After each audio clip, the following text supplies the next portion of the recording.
So this is a huge 49ers development, and this is a perfect spot to talk about it. Mount Davidson, highest point of San Francisco. The cross behind me, that's where Clint Eastwood fought the villain in Dirty Harry. Great San Francisco movie, by the way. You should check it out. They later go on to Kezar Stadium, which is where the 49ers used to play. But we're talking about the 49ers of now because there was a game yesterday and there's one on Thursday. And the great development for the 49ers is the linebacker position. The three highest graded defenders for San Francisco, Jalen Graham, Devondre Campbell, and D. Winters. Dre Greenlaw is returning to the linebacker position on Thursday. So the 49ers, they're in excellent shape. Now, they're not in perfect shape at the linebacker position because Fred Warner is playing on a broken ankle. In fact, this was a great defensive performance against the Bears. The 49ers had only 4 missed tackles, which is the fewest all season. 2 of them came from Fred Warner, but he's playing on a broken ankle. So you've got to give Warner credit just for being out there. And also, he's directing traffic. So even if he's not physically at his best, I think cerebrally, Fred Warner is improving the 49ers defense. Kind of like Talanoa Hufanga helped from the safety position yesterday with all the communication. But anyway, think about Rams 49ers over the years. The advantage, the reason the 49ers have won most of these matchups has usually come down to the linebacker position. Sean McVay runs a similar offense to the 49ers in that he's got multi-positional versatility. Guys can come out of the backfield, catch the football. Receivers can line up inside and out. Cooper Kupp, obviously, was a record breaker in 2021 with his versatility at the slot and outside. The way to combat the modern offense is through modern defense. And modern defense has to have that linebacker level be adaptable enough to cover the adaptable offenses. The 49ers had a huge issue earlier this season when Fred Warner was their only truly plus linebacker. Devondre Campbell was struggling. D. Winters wasn't worked in yet. I think Campbell has played his way into the role for the 49ers at this point. He had an 80 grade. He's had a couple games now over 75.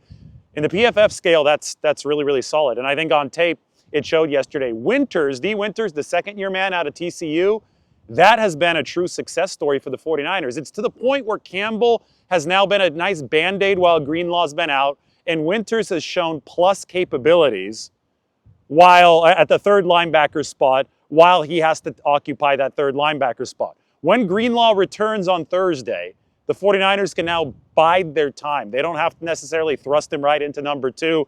They can see how it goes because you can trust Winters to be a decent 3, and you can still trust Campbell to be the number 2.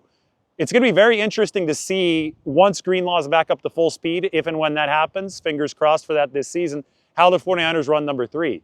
Has Winters earned their trust in number 3 to supersede Campbell, or is Devondre Campbell going to be the 3? These are all really, really good problems for the 49ers to have, just like the good view right behind me. This is, by the way, we're higher than Twin Peaks right now, so you can see Twin Peaks to my right. That's the Mount Sutro Tower. My goal one of these days is to take the elevator up to the very top of that. I think that's one of those things you have to know people to do. But you could take a look at downtown San Francisco. And then if you kind of pan over this way, that is where Candlestick Park used to be, right by that hill. Jerry Rice was rumored to run up that hill very frequently. I don't know if that was the actual hill that he ran up, but people thought that it was the one by Candlestick. I think that he lived somewhere in the South Bay, though, so it might have been elsewhere. Anyway, that's the look around here. It's such a spectacular day. We have reached a higher elevation than Twin Peaks. The 49ers need to reach a higher elevation than the Seattle Seahawks. How do they do it? Well, I think the defense has to take steps in the same direction that it did yesterday against the Bears. The 49ers defense was maybe the worst unit, probably the second worst unit over the course of the 2 weeks preceding yesterday's game.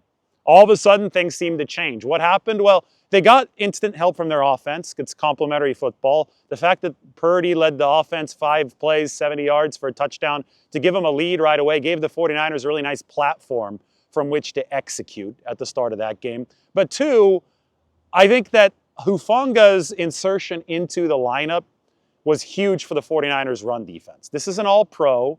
This is somebody who communicates. You know, Malik Mustafa talked about the communication and the fact that he's making sure everybody's in the right spot. I think that with Jair Brown, there were some struggles with angles and maybe some slower communication because it's a second-year guy versus an all-pro in Hufanga. I think that it was very, very clear that the 49ers defense started playing with its hair on fire yesterday against the Chicago Bears. And that kind of stuff is contagious. Kyle Shanahan said that, winning is obviously contagious, execution is contagious, but he emphasized that psychology is contagious as well. And it seemed that that really took hold for the 49ers defense. Now, here's a big proposition. We're going to find out a little bit more this afternoon from Kyle Shanahan. But what if Nick Bosa is able to return for the 49ers on Thursday against the Rams? Because you're going to get Greenlaw back. You have Hufanga back. Bosa, we could talk about Trent Williams later. What if Nick Bosa returns? The one major weakness I saw from the defense yesterday was at the edge rusher position, where the 49ers just weren't getting quick pressure on Caleb Williams. Thankfully, they're playing Caleb Williams, who sacks himself by holding onto the ball for too long. But I think that facing a quarterback like Matthew Stafford, who knows how to get rid of the football, they could really use Bosa on Thursday. Still, the 49ers are 2.5-point favorites. And if they want to reach a higher elevation than the Seattle Seahawks, if they want to be the Mount Davidson of the NFC West, they're going to have to maybe win out.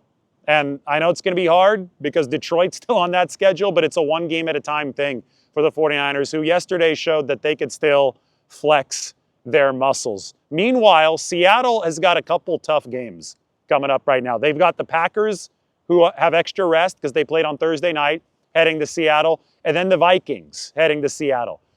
The Packers, the Vikings, and the Lions are combined 28-3 when they're playing teams not named the Packers, the Vikings, and the Lions. So the NFC North has absolutely dominated everybody else except for the Bears, because they're the Bears. But the Bears are still okay.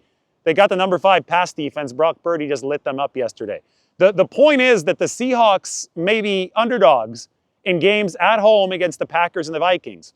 And if they lose both of those games, well, then the 49ers, all they have to do is beat the Rams. They're favored for that. And beat the Dolphins. They may be favored for that on the road. And all of a sudden, you've got a tie division with just 2 games to play.